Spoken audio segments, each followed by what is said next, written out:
First, we do this multiplication. 8 over 9 times 9. We can easily cancel this 9 and this 9. So we have just 8. And 8 divided by this, 8 divided by 8, which equals 1. But this answer is not correct. Because according to the order of operations, multiplication and division have equal priority. And we have to work from left to right. So here, first we have to do this division, not this multiplication. If you do this multiplication before this division, it is wrong. Okay?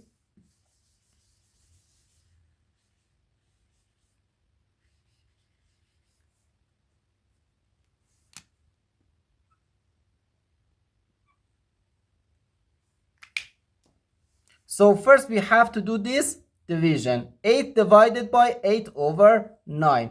According to the KCF rule, K stands for keep, C stands for change, and F stands for flip.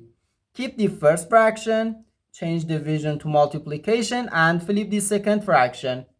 So we have 8 times 9 over 8. Then times 9. Okay?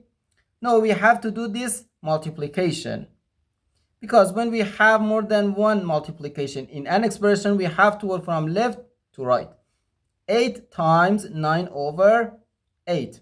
We can easily cancel this 8 and this 8. So we have just 1 times 9 over 1, which equals 9.